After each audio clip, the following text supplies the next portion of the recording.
It's gorgeous out. Let's pop some ducks. This is the Upduck Podcast, a blend of upland and waterfowl hunting. Tune in as your hosts, Tyler Meaden, Jeff Ludicky, Matt Jeske, chat about training dogs and share their bird hunting stories, tactics, and strategies.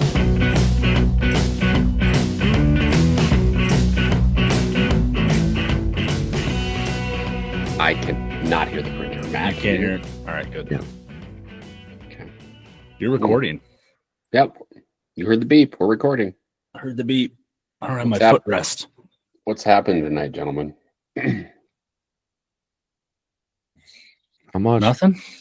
I got some. I'm trying to print as many products before the show as I possibly can here. I'm just trying to whip them out, and then I'll probably sell none of them. Yeah. Oh, man. It is the Open Season Sportsman's Expo, which, if you're listening to this, it's going to air afterwards, so it'll be too late. Hopefully I sold a few then. Yeah, exactly. Just the three of us tonight. It has been a while since we've done an episode, just the three of us. It has been. Yeah. Been pretty guest heavy lately. Which is good for the off season because there's not a ton to report. You know, we're not going on big hunts and those types of things. So, but we are busy. True. There's enough stuff to plan though for the upcoming season and things to work on and things to do. Always. For instance, I did get dates from Zach at Redbeard's Waterfowl Outfitters to see what he has available for next January. So he's in already. Am I in already? I mean, I'm thinking about it. He's already getting dates. You're further ahead than I am. Oh yeah. Well, we exchanged text messages every now and again, and he had said, "Hey, you know, I'm filling up for January. Do you want me to send you dates?" Yeah, I probably got to get on it. Really? Yes. Yes. Yeah. Well, let us know the dates, man. What are you waiting for? Oh, do you want to know that? No, we'll discuss that offline. But yeah, I'll shoot them over to you. Unless you don't want us to go with you. I mean, we probably should know the dates. I know, it's true. That's fair. He's trying to plan his own trip. And I am. I'm focused on me right now, right? I'm on selfish mode here. Well, that's fair because the last trip we were going with or without you. So we planned the date and said you're either coming in the truck or you're staying behind, buddy. That's true. Yeah, I guess maybe that'll be me this time, guys. I booked it for this day because it works the best for my schedule. Because every January I apparently have to go to SHOT Show now, which is not a bad thing. And I got to schedule around that. I can't take 2 weeks off of work in January if I was off for 2 weeks in December. Can I? Well, at least we had 4 out of the 5 of us were in agreement on the date, not just 1 out of the 5. That's true. That's fair. I will send you the dates. All right, I'll send them over to you. Sounds good. So, yeah. What are we drinking tonight, gentlemen? We got to get back on that train. I got nothing. Shut the front door. I got nothing. I have a cookie. Eating a nice chocolate chip cookie. That's my dessert for tonight. That looks delicious. Yeah, it is a good cookie. Is it homemade or is it store-bought? No, store-bought. It's a pick and save. It's like an all butter cookie. It's one of the specialty brands that they have. Oh, I know. Deli. Yeah. I've definitely binged on those a few times in the past. It's like I think I brought them to Redbeard's last year. Did you? I had none. I partook in none of those, but yeah. Yeah, it's like a red and brown cardboard box. Mm-hmm. Oh yeah, they're good. They are good. Yeah, Matt Jeske, I saw you shaking your head. No, I assume you ran down the stairs. Yeah. No, I always just have water. Okay. I got fancy tonight. I got the electrolyte beverage. Ooh, No I know. tea. Berry flavored. No sugar. No sugar. Nope. Perfect. No. There's the really expensive ones. Man, what is the name of that brand? I can't think of it. It's not Prime. It's so they're like $10 for 6 of them. Well, the local Piggly Wiggly has a special. I can get 10 of them for like $2.50, and it's electrolyte beverages. So yeah, I was gonna say 10 for $6, or what was it? The opposite of that? Was it 6 for 10 or 10 for 6? 6 for 10. That's expensive. Super expensive. Dang. Some high quality H2O right there. Yeah. Anyway, we have not done just an updates episode. You know, like what is happening in our lives. It's March 25th. What's happening with season upcoming? What's happening with gear? What's happening with dogs? It's like a good time to do that. It's like a real good time. Let's do it. Let's go. Matt Jeske. Yeah. I don't have a ton. Time. Not like Jeff. I haven't touched my boat sitting in the backyard. Still got the cover on it? Oh, yeah. Yeah. I mean, it snowed, what, a week ago?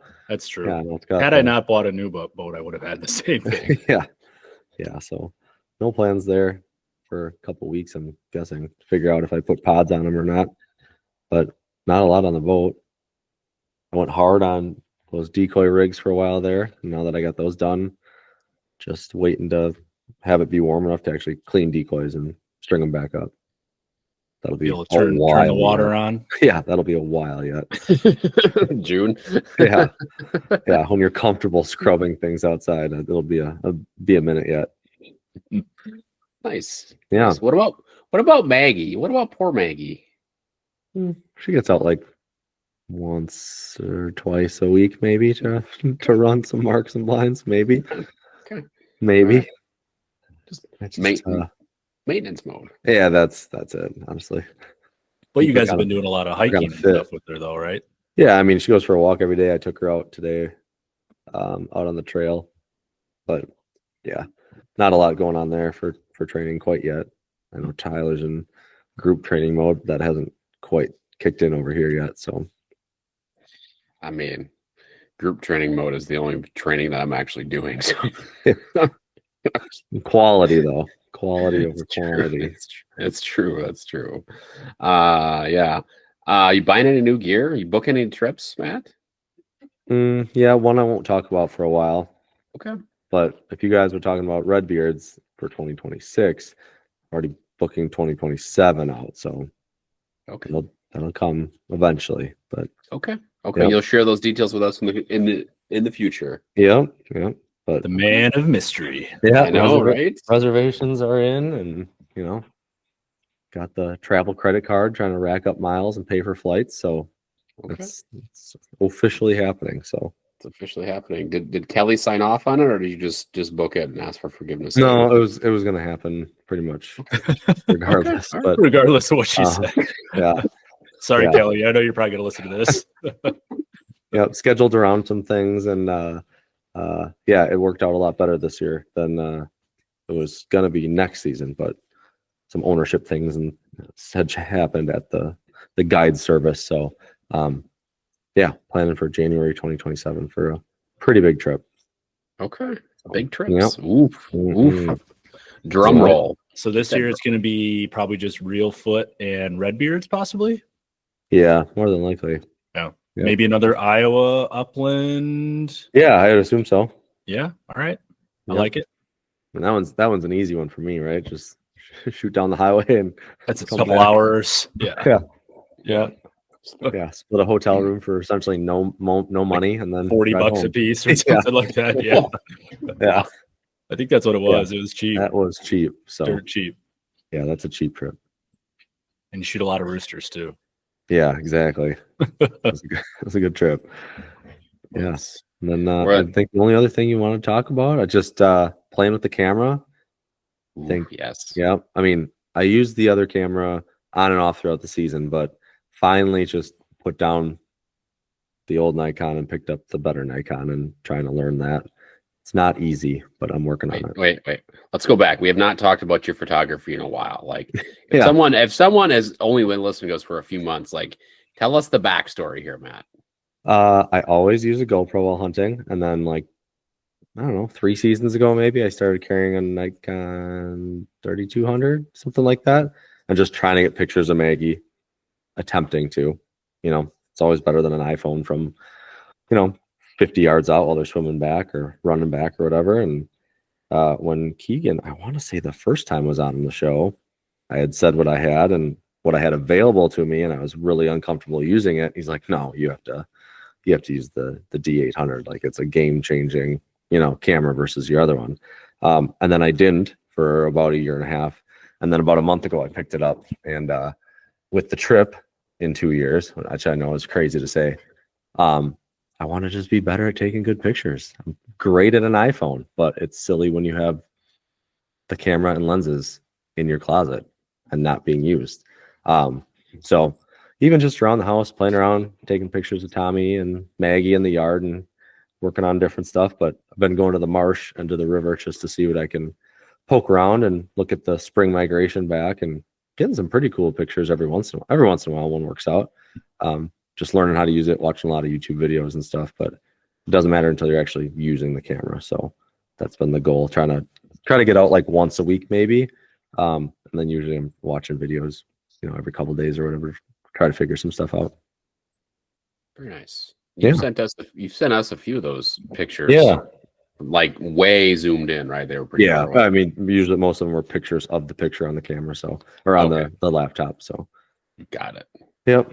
Have you put any consideration into doing a workshop of any kind? I know, like you mentioned, Keegan, he does a workop like once or twice a year where they actually have even just like basic photography ones at a couple of the colleges around here.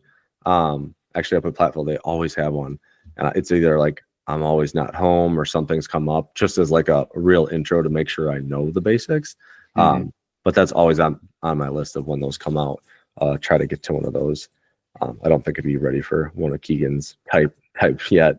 And then like the actual getting out there, it's hard because like I'm trying to take Tommy out for like we just turned into a nature walk, and he carries around the GoPro on the stick, and I have the big camera, and he just follows me around. So it's not like I'm getting out in the marsh and my waders and sitting there waiting for stuff to happen. So I'm like using the full lens as best as I can, or trying to get some of the geese have been like floating a lot closer and stuff, get really like intricate close-up photos. But the flying stuff, it's not like I'm not decoying them in or anything. I'm not there yet. I'm just playing around with the camera and trying to have fun.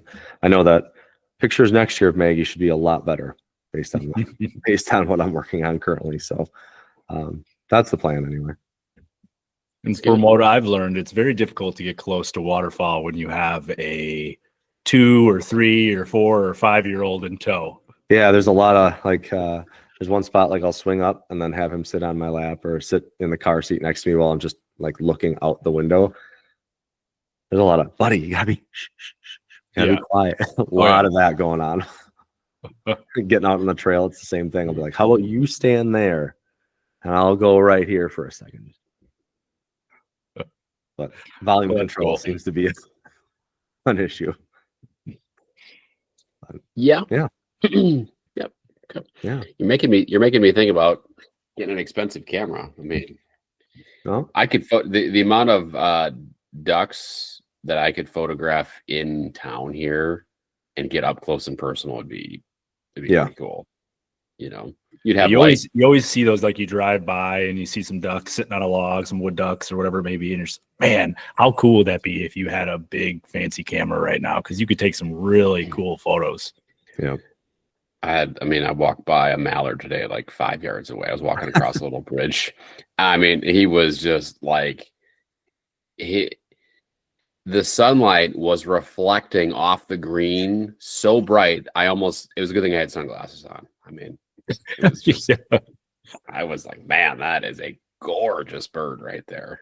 Whew. Yeah, the birds around here are just, those shovelers are just, man, so white. Saw buffleheads today, a big giant swan, a lot of divers on the river right now. But those you can barely watch them through binoculars. Like that's, you're not getting close to those. But the shovelers, the blue wing teal and the green wing teal that I've seen are just like absolutely gorgeous.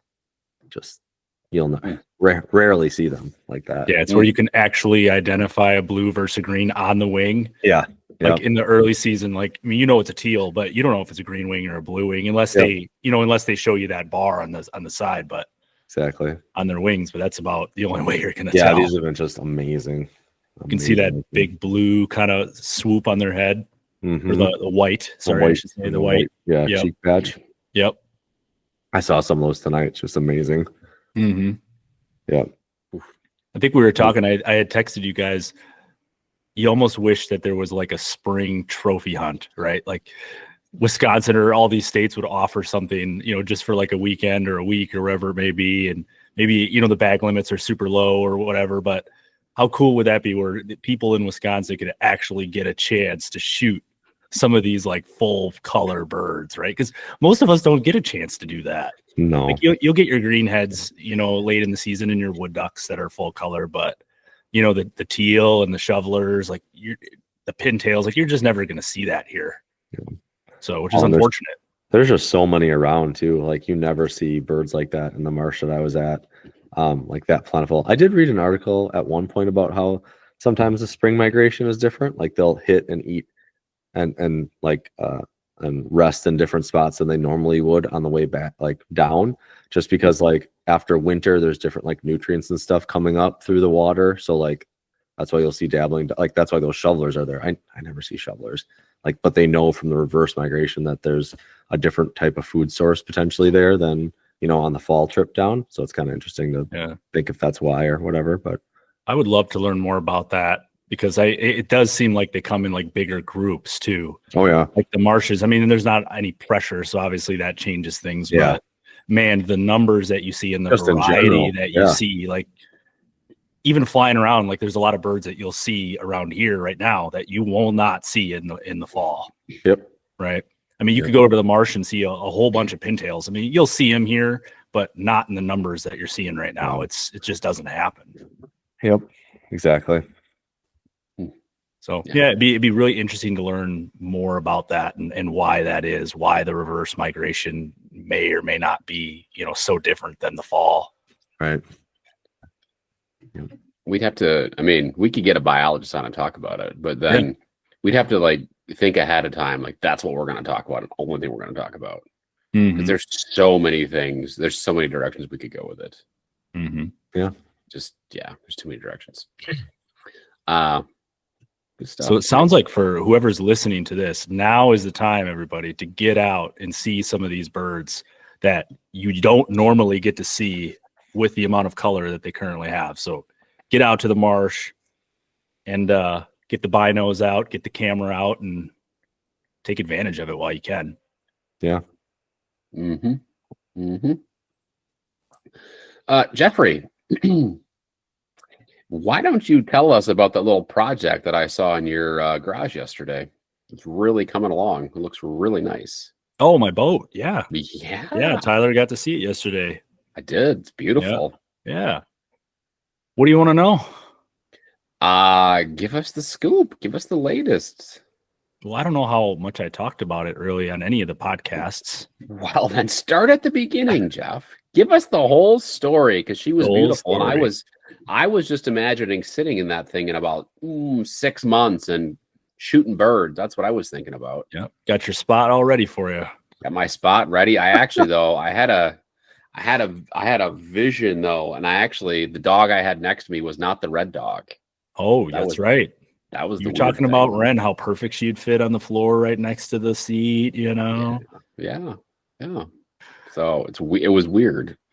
It was very strange. But anyway, let's not talk about me here, right? We're not talking about my vision. We're talking about your actual boat here and your boat build. So take us back to the beginning, right? Okay. And go through when you bought it, everything you've done to it, some of the custom work you've done to it, and just go. Okay. Well, I think a lot of us probably know the story about me selling my boat mid-season last year. And everybody thought I was crazy. Horrendous decision. But anyway, continue. But we made it work. So I sold the boat. I knew I wanted something a little bit bigger. Offer came up. Coincidentally, I think I was hunting with Matt when I got that offer.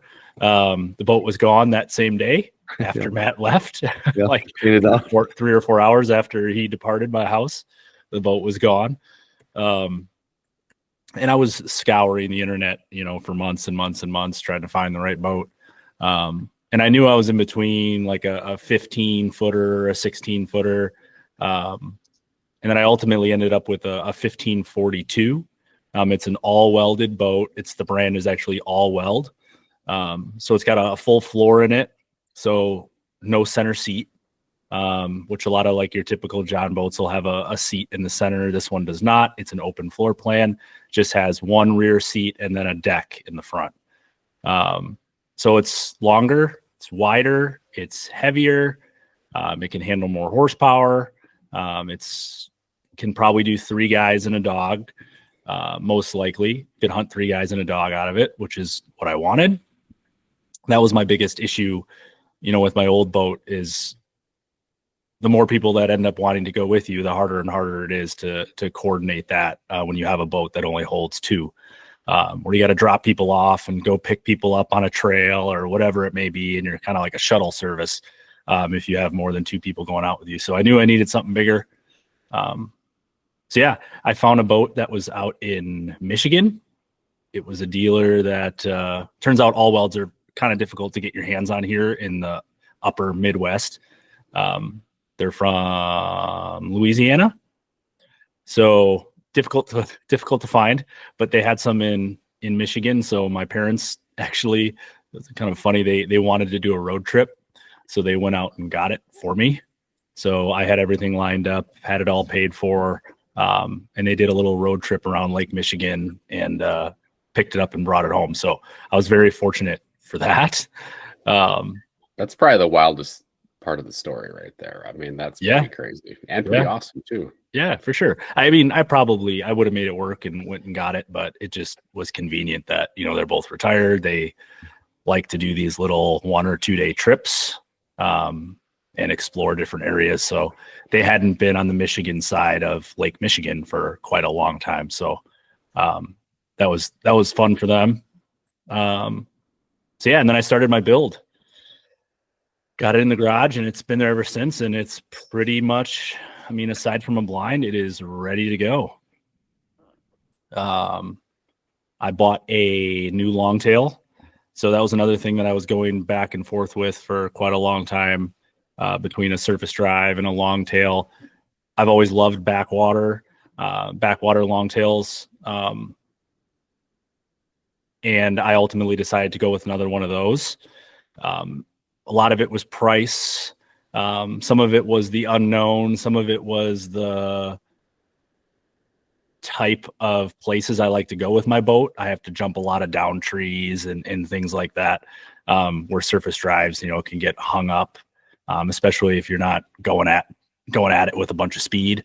So I hop over logs at really low speeds, really narrow water. So it just seemed like it was the best decision for what I needed it to do. So I have a 23 horse backwater with a Briggs & Stratton Vanguard on it. So I'm pretty excited about it. I fired it up the other day. That V-twin sound is like music to my ears, man. It sounds so nice. So how did you describe it to me yesterday? Sounds like a Harley. Yeah, there we go. Yeah. It's quieter than I anticipated, to be honest with you. I had an aftermarket exhaust on my old 16 horse, a single cylinder, and that thing was quite a bit louder than this is. But I'm sure if I put an aftermarket exhaust on this thing, it would sound even more like a hopped up Harley. But that V-twin sound is just so nice. So yeah, I got HydroTurf in it. So the whole thing is HydroTurf from front to back. I have a stand-up grab bar that I installed. All my lighting is done. Tyler, I was showing you the light box that I had custom made. Yes, it's pretty sweet. It pays to be an engineer, is what I would say, when you're building your own duck boat. Yeah, engineer, and it pays to know welders. So we have a lot of welders at our my place of employment. So I was able to buy some aluminum sheet stock, had it cut up, had it welded, and then I painted it, installed the light bar, installed the nav lights on the side. There's a separate switch in the back that I can turn the light bar off and keep all my interior lights on and my nav lights on. I didn't want to run another switch to the back of the boat because it was already pre-wired with 2 switches, and I just wanted it clean. So I put just a big toggle switch on the back. So if you're coming up to a launch or anything like that, you still want your nav lights, you can just hop up there and flip the switch and turn the light bar off. So yeah, it looks good. It's very similar to the Southern Light LEDs. those like the big box LED lights that you can buy. It's probably cost me half the price of one of those, and it looks very, very similar. So yeah, it's perfect, and it is custom built for the boat, so it fits perfectly on the front. Nice. Yeah, I'm excited. I have not taken the maiden voyage yet. I was gonna last weekend, but then it was freaking windy and not very nice, so I decided not to. Little nautical out there probably, and it wasn't what I had envisioned for my first maiden voyage. So hopefully in the next couple of weeks I'll get it out in the water and start breaking in the engine. How long is that? What's that process like? How long do you like? What's the break-in look like? You know, it's interesting. Like I've read a lot of mixed reviews where backwater actually tells you to break it in. I think it's like 2 to 3 hours, I think, before you change the oil. But they tell you to break it in through the entire RPM range. Where a lot of things you'll read, they'll tell you that you can't go full throttle and you got to baby it, but it says utilize the entire range after about 3 hours, change the oil, and then you're good to go. Okay. So yeah, that's what I'm going to do. I mean, that's kind of what Backwater had suggested. I mean, they run enough of these longtails. Obviously, I trust their judgment even more so than like what Vanguard is telling me, because they're running these motors specifically on the longtails. They're not just running them off of a power washer or something along those lines. So, or as a generator. So I trust that. So that's what I'll do. I don't think I really broke in my last motor, and I never had a problem with it. I threw it on the water and just went balls to the wall. Let's see what this thing's got.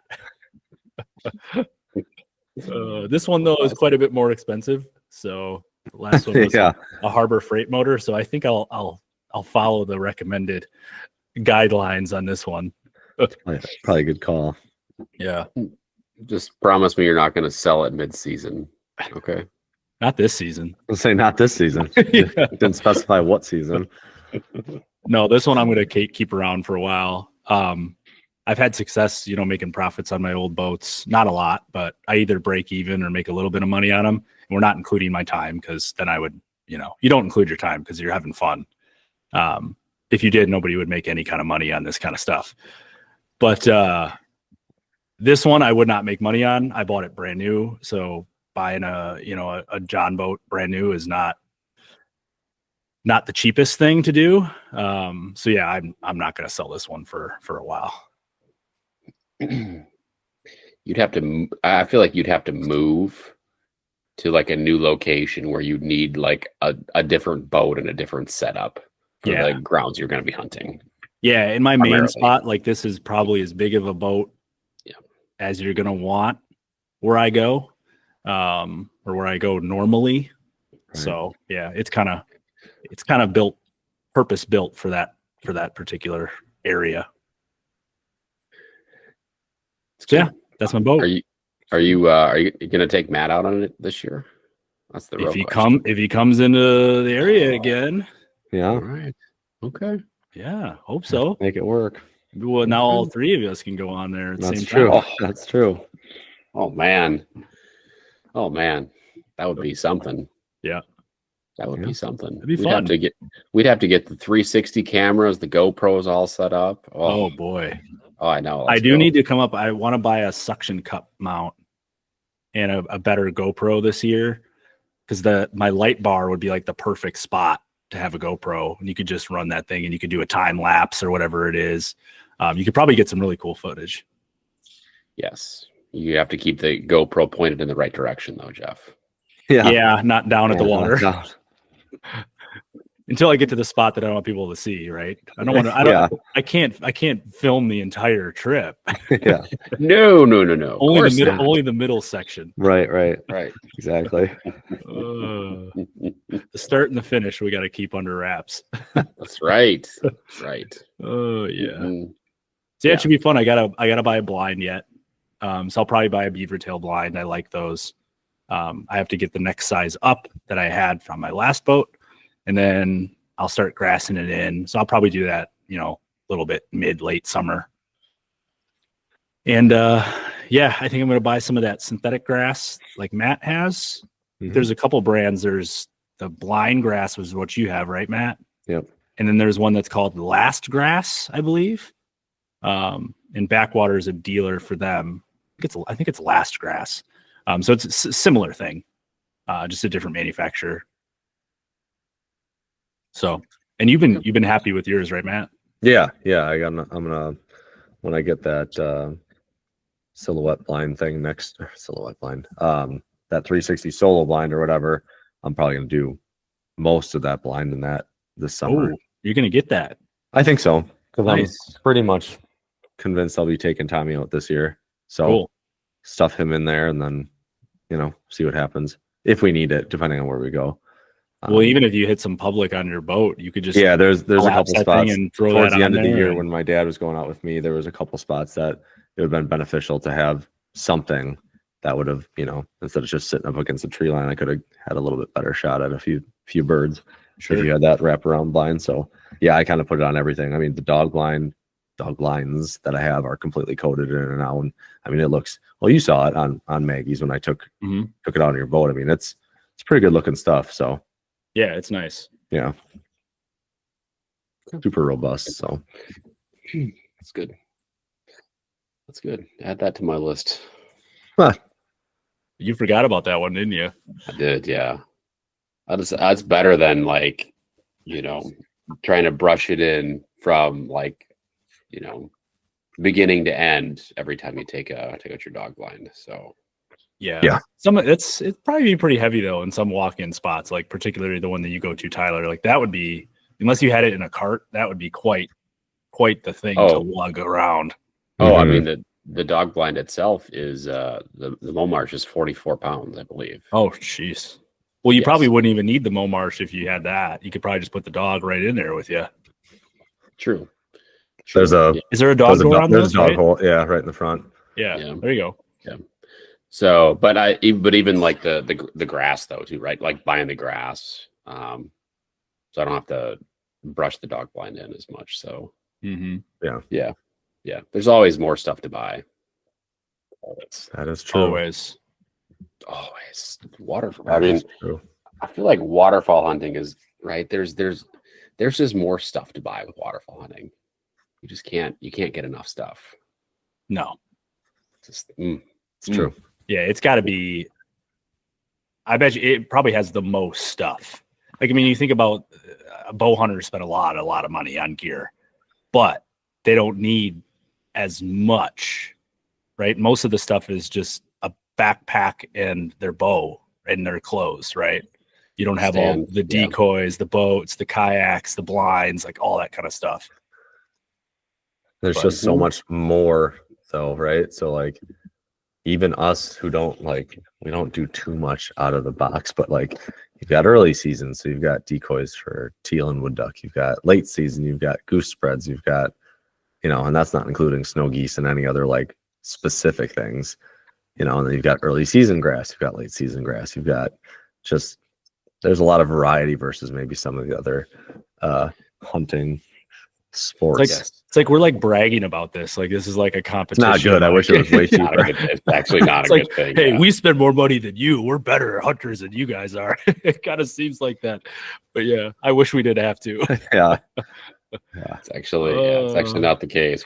We spend way more money. There's more gear required if you're going to hunt like all the different what's called phases of the season, right? Oh yeah, the different pieces of the migration, different birds, and yet we get way less meat when we kill stuff than a deer hunter does. Oh yeah, that doesn't even include dogs that we were talking about. That's a whole separate category. It might as well be a whole separate. Yeah, you don't put that in the hunting. No, that's family, category. right? Yeah, that's a pet. 90% of the year is a minus dog, the dog vest, the dog stand, right? Yeah, that still goes in the pet category. It's not in the hunting category. Yeah. Okay. Okay. Yeah. All right. Yeah. Fine. It's essentials. Yeah, dogs are essential. Yeah. Mm-hmm. Speaking of buying stuff, what do you got on the list this year, Tyler? We talked about the solo blind. Where's like the realistic list? Yeah, like give us like top dog 3. vest.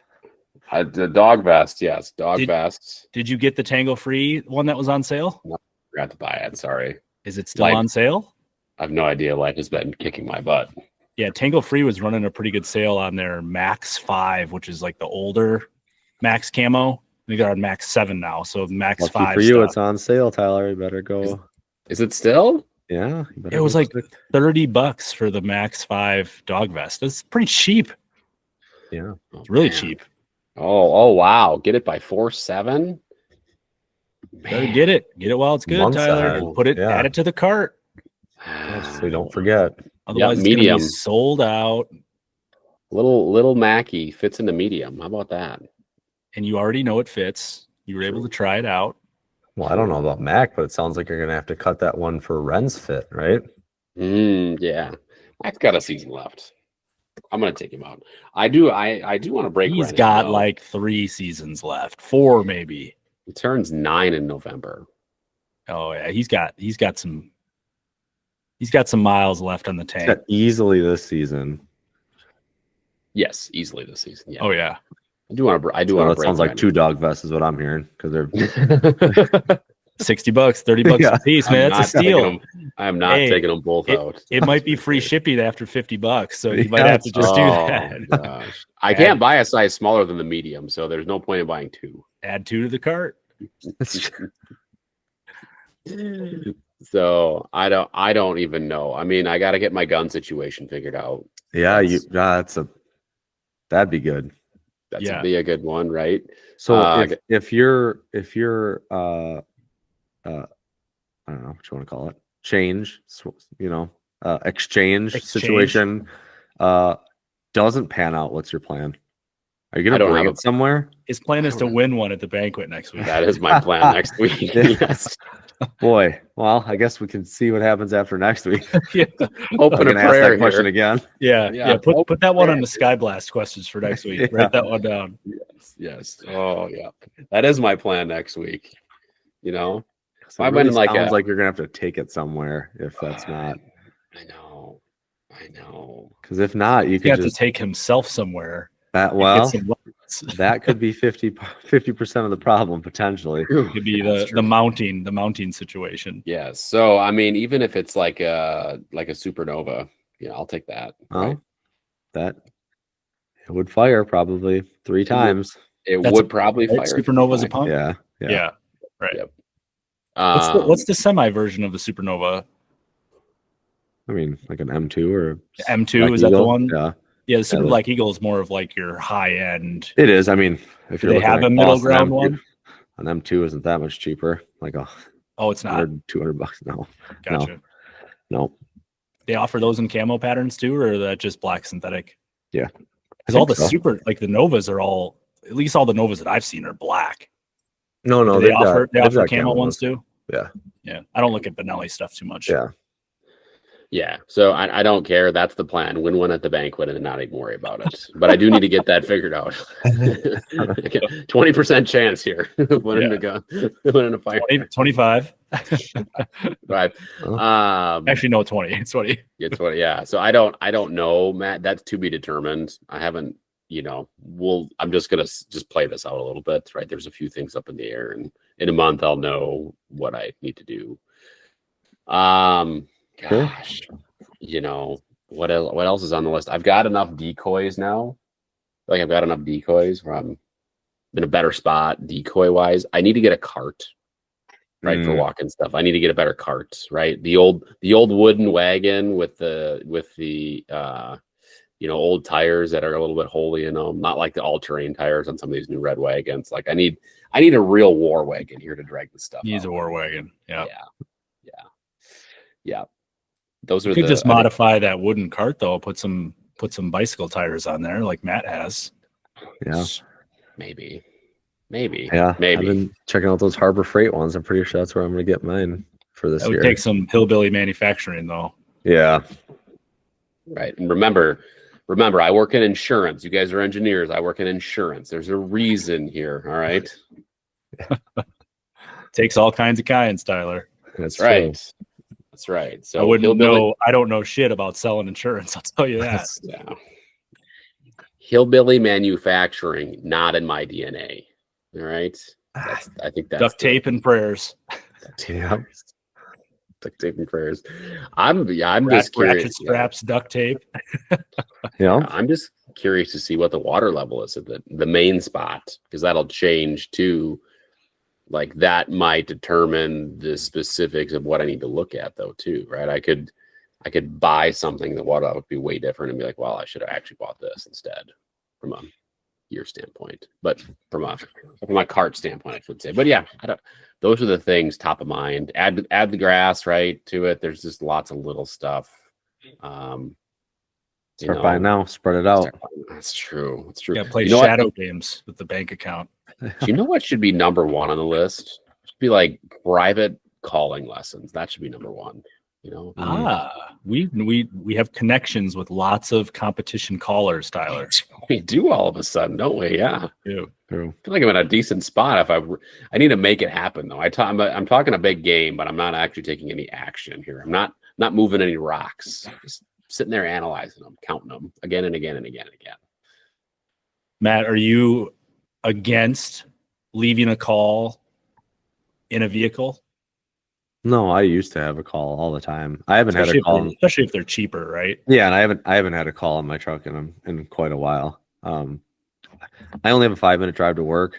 You're not getting a lot of practice of anything in, so I haven't done that in quite a while. Although sitting and listening to the geese today, I'm like, I'm working on the photography, but I just hearing the geese honking and doing all their things. I'm like, well, haven't really put that foot forward yet. And again, it's gonna be summer soon, and then I'll be like, well, another year went by and I didn't work a single note on that goose call. I can see it happening. Yeah, and the car is a great place. I mean, if you have a longer commute, it's a great place for it. But put the windows down so you don't, damage your ears. Blow your eardrums out. And if you have a really high-end call, maybe don't leave it in the truck when it's 100 degrees outside. Like, that's probably not a great idea. Yeah. But it is a great place to call and not annoy everybody around you. Family, neighbors, family. Oh, yeah. Dogs. Yeah, that's fair. Yeah. I just annoy my neighbors and I blow it outside sometimes. That's what it is. Oh, yeah. I've had neighbors like not right next door. I'm talking like 5-6 houses down saying, hey, you sounded pretty good. I heard you in the backyard the other day. It's like, son of shit. I don't have any waterfowl hunters really around me, so they just think it's an actual goose, a dying goose or something, Lost in the neighborhood. Yeah, that's lost in the neighborhood or something. The heck is that? Yeah, what is going on? I mean, there right now. There's enough water around, and there's a couple of like small ponds and lakes and things, and I mean, there's geese that are not. I mean, they're like touching the top of the trees at certain times of day, like right over the house. So nobody would actually know. Yeah, it's true. Just go out there and listen. You can pick up so much, from a calling perspective by just listening to them on the water, listening to them flying around, all that good stuff. Mm-hmm. Yeah. And what you generally find is that it's way more basic than what you hear on YouTube and what you see on TV. Like we were just talking about this, Tyler. Like most of the time you see, a couple ducks sitting in the water, it's just quack, quack, quack. Like that's all it is. That was tonight. I mean, Maggie perked her ears up, but like the only times duck quacks, or in this instance tonight, like they flew off the water and like stretched their, wings out and then put back down.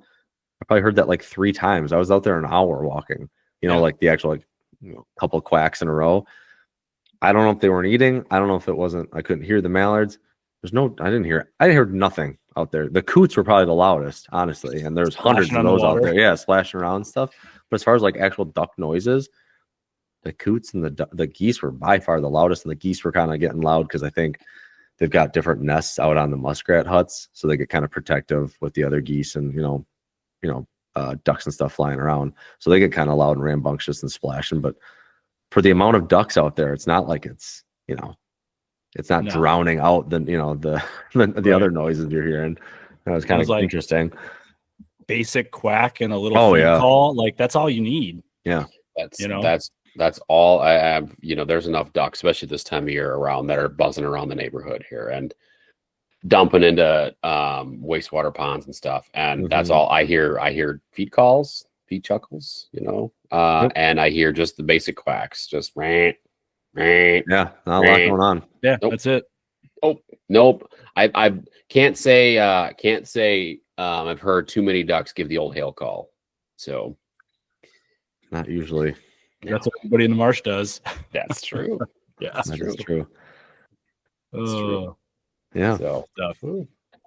but anyway. Yeah, that's it for my list though, Matt, to finish answering your question. Yeah. Training. You've been group training. Both dogs, I assume, are. I've only seen a lot of pictures of Ren. But group training, I assume you've got both dogs out. I do, yes. It's I joined the West Allis Training Kennel Club.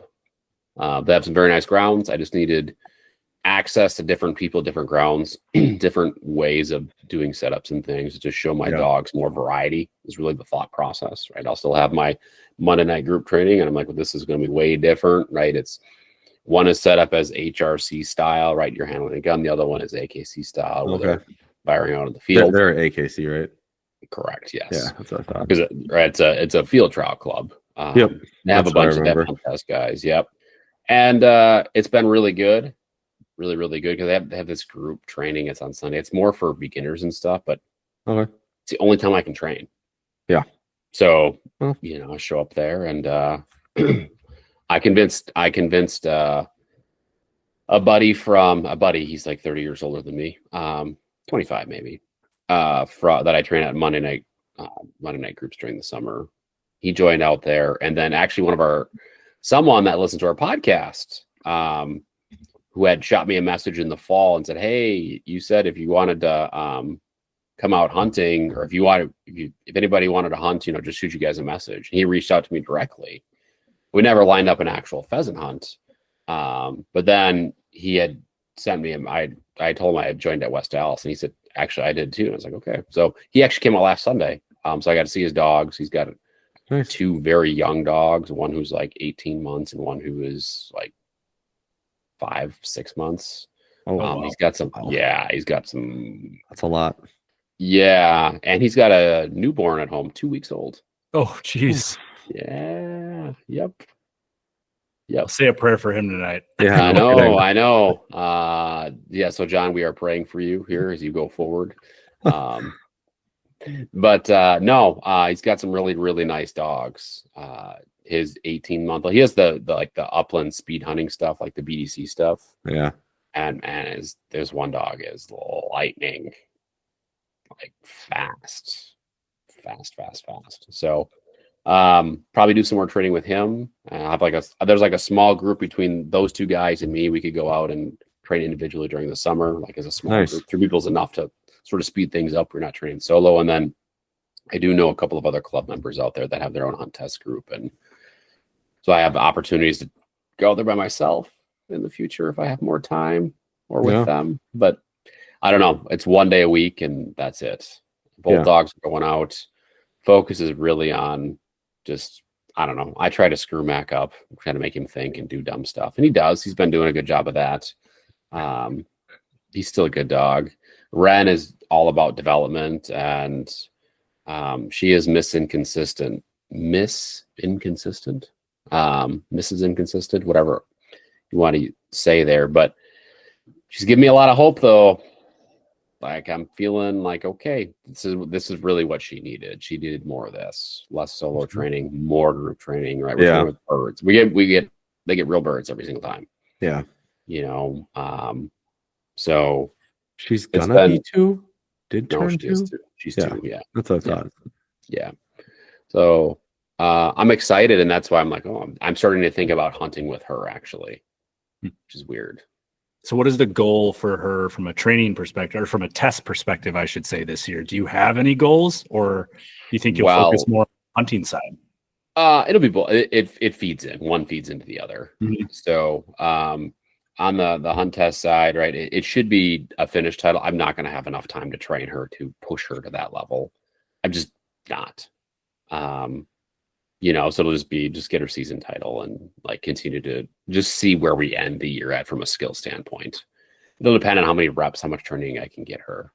What do you think she's missing? Like you say she's inconsistent. Are there certain times where she'll run, whatever you want to call it, and she would pass a finish test, and sometimes where she would absolutely bomb it? Or like what do you think she's missing aside from consistency to get a finish title? Experience and exposure. Okay, like in what way? Is it more like her steadiness? Like is it her mark? Like the way she marks? Is it her blinds? Marking. She's not consistent enough on marking. Blinds. Okay. I mean, she's not bad. All I need to do is run more blinds and more advanced blinds, and just handling her through with attrition, and probably some indirect pressure. And like she's good. She's good on blinds, and she's really fast. She has a focus problem on marks. So she's not always focusing. She does weird stuff. I ran a double 2 weeks ago with her, like an easy double. And she, like, the bird got thrown, and she literally hit the deck, chest on the ground. Like like ready to rock, like ready to break, like not standing up tall, but just boom, like, and just shaking. And then I had to turn her like probably 120 degrees to go to the other mark. And, you know, it was fine, right? I got her lined up. She picks it up. She comes back, and I'm like, okay. I tell her to find her mark, and she hits the deck again, like chest on the ground, ready to launch. Okay. This is the first time you've seen that. Like it just kind of came out of nowhere. Yep. Talked to the mentioned that story to the pro down in Kansas that I talk to every day. And he's like, I don't think I've ever heard a dog on a memory mark. You tell them to find their mark. I don't think I've ever seen it where they drop all the way down like that. You know, they'll dig, they'll get ready to launch, but all the way down like, okay, all right. She didn't do it this past weekend. Instead, like first series, she kind of marked like crap. And then I held, what I did is so in this setup, right, someone is throwing a bird, right, and they have a boom gun. They shoot the boom gun, and I held her like an extra beat longer, held her at the line. Like they're gonna say they do it a simulated test, so the bird hits the ground, someone behind will say dog, so you have permission to release your dog in AKC. And they'd say dog, and she's like doing this kind of thing, like bouncing, ready to go. And I just waited like 2 seconds, and it really helped her just focus in on that mark. And then she was rocking it. So yeah. So you're starting to put the puzzle pieces together a little bit here and figure out what she needs as an individual, not just, you know, your general training stuff. Is what does she need? Correct. Yeah. I think it's really hard to, and this is the realization that I had. So this is right. I have my first dog who is finished, right? I can't make him any better. If he was with somebody else could make him better. I'm not good enough to make him better than he is. You know, and you get the second dog, and I'm like, okay, I know so much more now than I did then. I have so much more experience, right? But I didn't have the time to actually train. And I actually made more mistakes, or as many mistakes with her as I did with Mac. Just different ones. And then I'm wanting her to be this thing that she's not because of a lack of experience, a lack of training. And then I'm getting frustrated. And I've had in the last month, there was a quote that was said, it was, stop fighting a war with reality, right? And just accept what's in front of you. Mm-hmm. And it was not related to dog training, but I applied it to dog training. It's like, I have to stop fighting war with reality. This is the dog that I have right here. Mm-hmm. She's not nearly as far as what she could or should be. But this is what she is. And just, take it. Yeah, you're the perfect example of train the dog in front of you, because you're going to put one in the truck and you're going to have a very different dog the second dog you take out.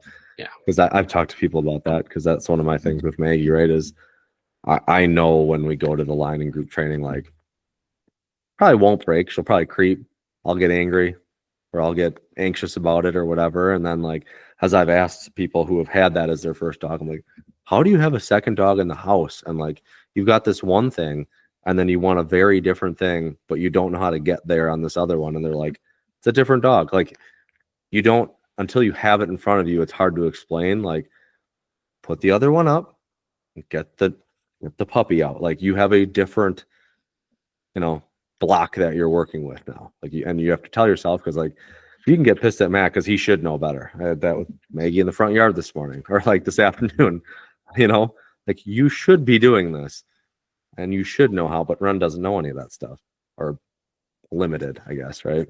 Yep. Yeah. And you're 100% spot on. And it's something I know. And yet in practice, I've found. Oh yeah. No, it'll be way harder. So than just hard. Yeah. Yeah. And I think too, for me, like part of it, like another part of it is life stage though, too. Right.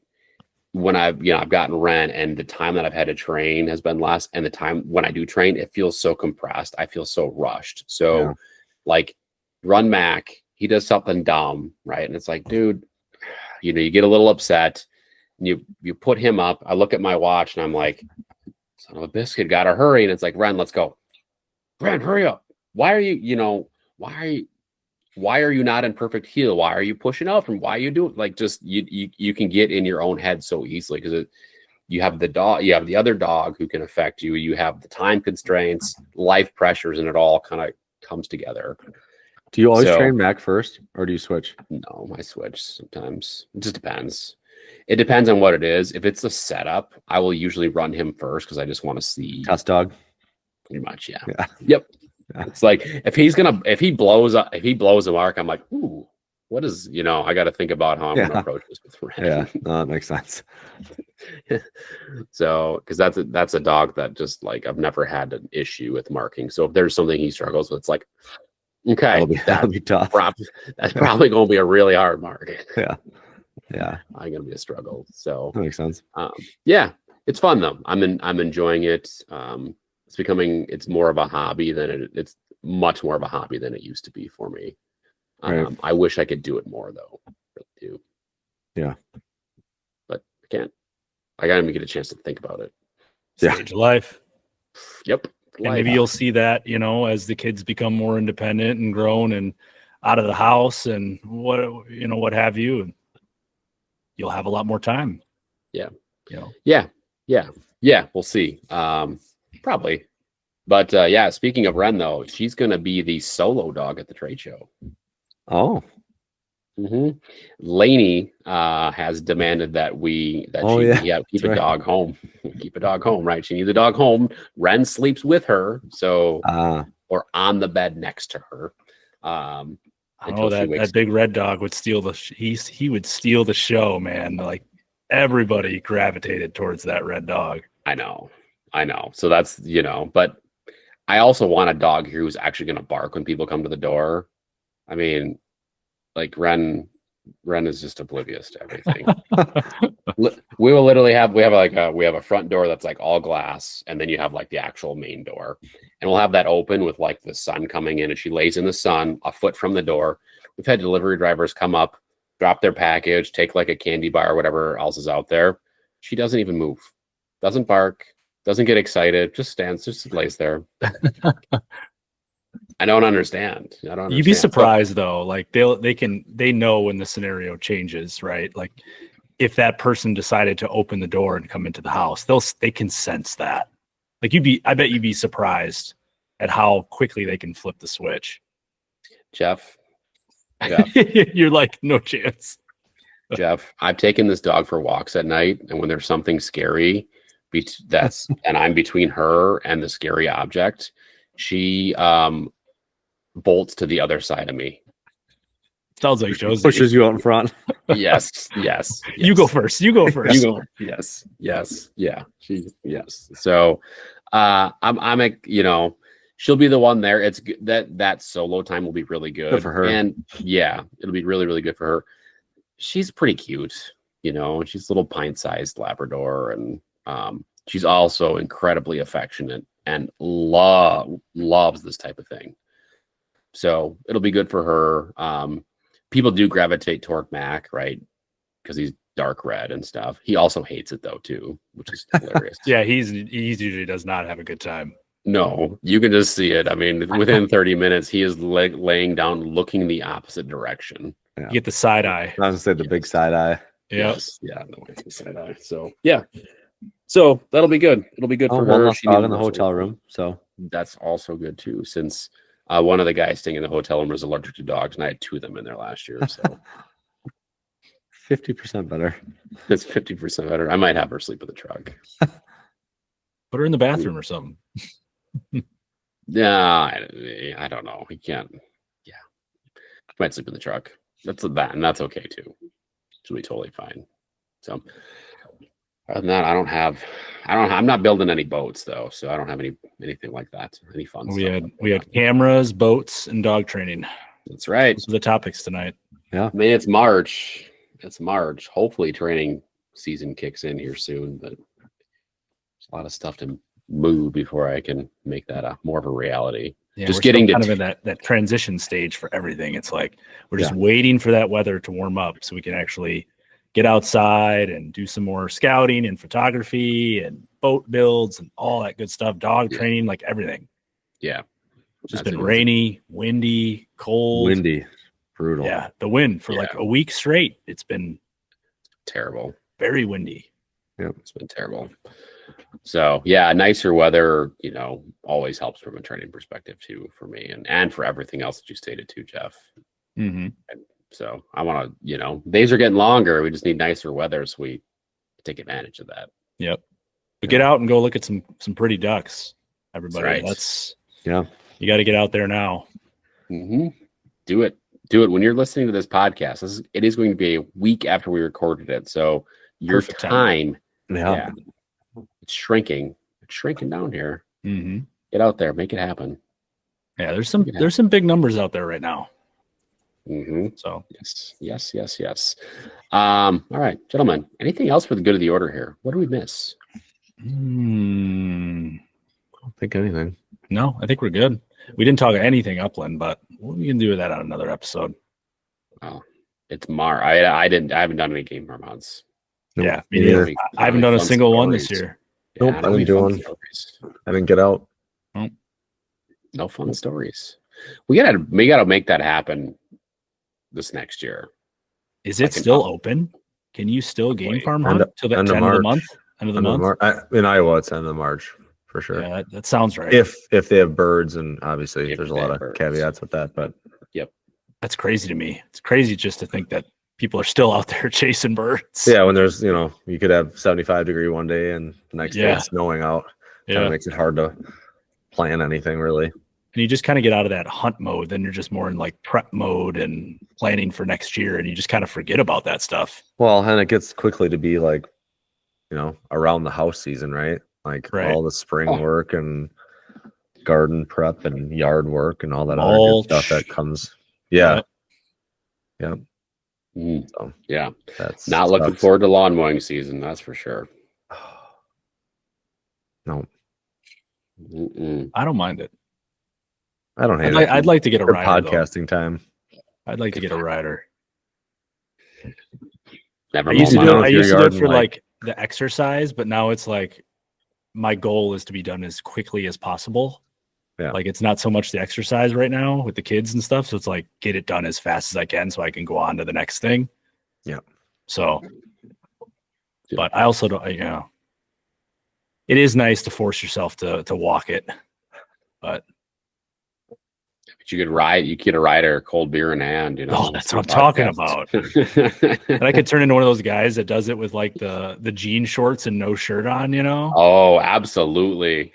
Absolutely. You know the guys. You know the type. I do know the type, yep. Oh, yeah. They're never in shape either.